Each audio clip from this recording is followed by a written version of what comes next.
E aí, já pararam para pensar por que a data da Páscoa nunca é a mesma? Um ano ela cai num dia, no outro, em outro completamente diferente?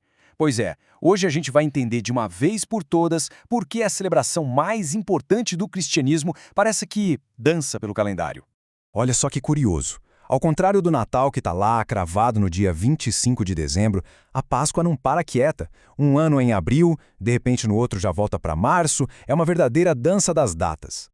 E o mais interessante é que essa mudança não afeta só a Páscoa. É um verdadeiro efeito dominó que acaba arrastando outros feriados super importantes, como o Carnaval, junto com ela.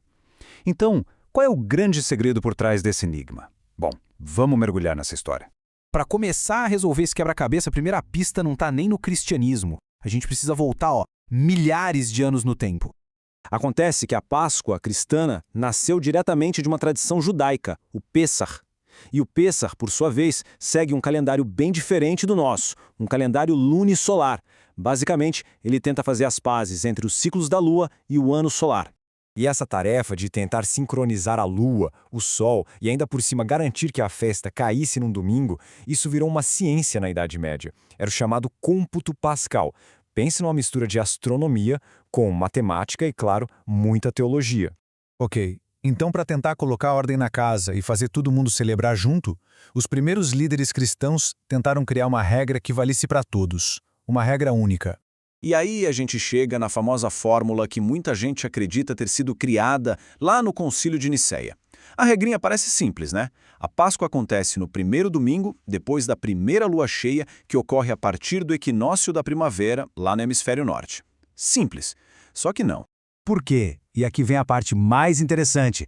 Pesquisas históricas bem mais recentes mostram que essa regra, na verdade, foi atribuída a Nicéia muitos séculos depois. Foi uma forma de dar mais peso, mais autoridade para o cálculo. Uma espécie de fake news do bem, digamos assim. A realidade nua e crua é que, mesmo depois do tal concílio, a confusão continuou. Por séculos, igrejas em lugares como Roma e Alexandria celebravam a Páscoa em domingos diferentes.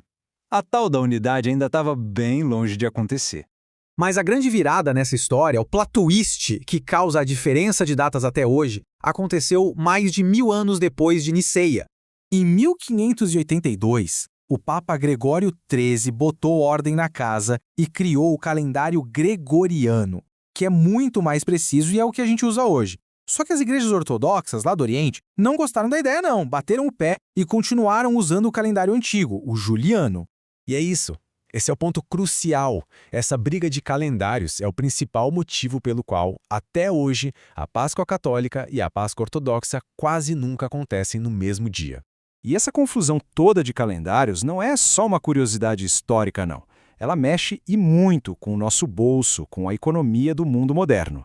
Aqui no Brasil, por exemplo, a data da Páscoa dita o ritmo de outros feriados enormes. O Carnaval acontece 46 dias antes dela e Corpus Christi 60 dias depois. Ou seja, mudou a Páscoa, mudou tudo. E isso gera um impacto econômico gigantesco. Para ter uma noção, a projeção de grana movimentada só com o turismo do Carnaval de 2025 passava dos 12 bilhões de reais. É muito dinheiro. E aqui a gente vê um conflito claro. De um lado, setores como turismo, hotéis e transporte faturam alto com esses feriadões. Mas do outro lado, a indústria, a construção, esses setores sofrem com as paralisações da produção e com a bagunça na logística. É uma faca de dois gumes. Diante de tudo isso, surge a pergunta: será que um dia essa tradição tão complexa e bagunçada pode ser simplificada? Será que a Páscoa pode ter um dia fixo? Olha que interessante. Nos últimos anos, o próprio Papa Francisco já sinalizou que a Igreja Católica toparia sim ter uma data fixa e comum para a Páscoa, tudo em nome da união dos cristãos. O problema é que, para isso acontecer, seria preciso um acordo gigantesco, histórico, entre as igrejas do Ocidente e do Oriente. E os líderes ortodoxos já avisaram que uma decisão desse tamanho só poderia ser tomada num novo concílio ecumênico, uma reunião que não acontece há séculos. E isso nos deixa com a reflexão final. Depois de 2000 anos de cálculos com a Lua e o Sol, de brigas históricas e de um impacto brutal na economia, será que o enigma da Páscoa móvel vai ser resolvido? Ou será que essa dança celestial das datas vai continuar para sempre? Fica aí a pergunta.